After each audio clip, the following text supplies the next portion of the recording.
Hi అండి, welcome back to my YouTube channel వన్సెస్ home talks. మా హస్బెండ్ వాళ్ళ ఫ్రెండ్ వాళ్ళ ఇంట్లో అనమాట వుడ్ వర్క్ అయితే చేశానండి.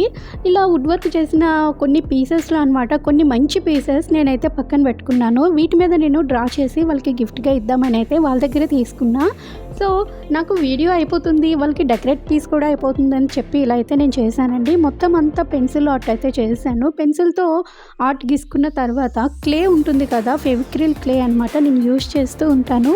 సో ఈ ఫెవిక్రిల్ క్లేతోని ఫెవికాల్ పెట్టి నేను మొత్తం అంతటిని నీట్గా అతికిస్తున్నానండి. ఫస్ట్ నేను వేసుకున్నది ఏంటంటే బుద్ధ విగ్రహం అనమాట, బుద్ధ స్టాచ్యూ అనమాట. నేను మొత్తానికి ఇలా వుడ్ మీద మొత్తం అంతా చేస్తున్నాను, అంటే 3D డయాగ్రామ్ వచ్చేటట్టుగా అనమాట. అంటే మనం ఇట్లా టచ్ చేస్తే మొత్తం ఫ్రేమ్ మనకి లోపల ఉన్న వుడ్ పైన అనమాట ఇదంతా ఫ్రేమ్ లాగా తగులుతూ ఉంటుంది. మీకు ఫేస్ అట్లా తగులుతూ ఉంటుంది. చాలా బాగా వచ్చిందండి, నేను చేశాను. సో వీడియో లాస్ట్ వరకు అయితే చూసేయండి, ఎందుకంటే నేను మొత్తం అంతా క్లేలు యూజ్ చేశానండి. చాలా బాగుంటుంది. ఫెవిక్రిల్ క్లే మాత్రమే యూజ్ చేయండి, ఎందుకంటే అది చాలా స్ట్రెచ్చర్ అనమాట, చాలా నీట్గా వస్తుంది. తర్వాత కలర్స్ కూడా నేను ఫెవిక్రిల్ తాలూకా కలర్స్ ఫ్యాబ్రిక్ కలర్స్ అని ఉంటాయి. అవి మనకి ఎలాంటి బ్యాంగిల్ స్టోర్స్లో కానీ బుక్ స్టోర్లో మెయిన్ అయితే బుక్ స్టోర్లో అయితే మనకి దొరుకుతాయండి. సో వాటితో పాటు నేను మొత్తం అంతా క్లీన్గా మంచి పెయింట్ అయితే వేసుకున్నాను. బ్యాక్గ్రౌండ్ వచ్చి మనకి నీట్గా బుద్ధ ఫేస్ అనమాట క్లియర్గా కనిపించేటట్టుగా అయితే వేసుకున్నాను.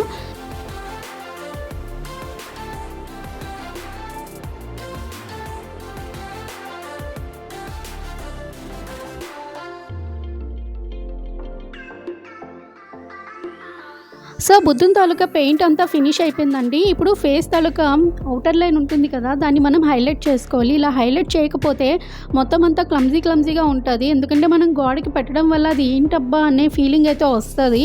అది ఫేసా ఇయరా లేకపోతే ఏంటి అది అనే ఫీలింగ్ అయితే రాకూడదు కదా. సో అందుకని అవుటర్ లైన్ అనేది హైలైట్ అనేది చాలా ఇంపార్టెంట్.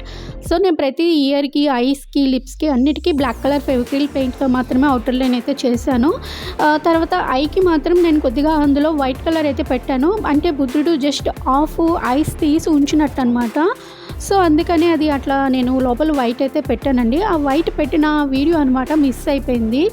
తర్వాత gold colour paint Fevicryl paints ఉంటాయి కదా, వాటితోని హెయిర్కి మాత్రం హైలైట్ అయితే ఇచ్చాను. అది మనం లైటింగ్ వేసినప్పుడు షైనింగ్గా కనిపించాలి. సో అవి హైలైట్ అవ్వాలి కదా, ఇంకా కొంచెం ఓవర్గా హైలైట్ అవ్వాలని చెప్పి నేను అది గోల్డ్ కలర్ షైనింగ్ అయితే ఇచ్చానండి. అండ్ కండువా వేసుకున్నారు కదా బ్రౌన్ కలర్లో, సో దాని మీదకి దాని అంచులకి అండ్ దాని మీద ఉన్న చిన్న ఫ్లేవర్స్కి కూడా నేను హైలైట్ అయితే చేశాను. ఇలా చేయడం వల్ల అది జస్ట్ ఒక కండువా అనేది మనకు అర్థమవుతుంది, అంటే ఒక టవల్ టైపు చుట్టుకుంటారు కదా, సో అదనమాట. సో వీడియో చూస్తున్నారు కదా, ఎక్కడైతే లైటింగ్ పడుతుందో అక్కడ గోల్డ్ అనమాట చాలా నీట్గా మెరిసిపోతుంది. సో ఇది నేను ఫస్ట్ టైం ఇలా ట్రై చేయడం అండ్ చాలా బాగా వచ్చింది వుడ్ మీద. అండ్ వీడియో మీకు నచ్చిందని అనుకుంటున్నాను. నచ్చితే like, share and subscribe. Thank you for watching.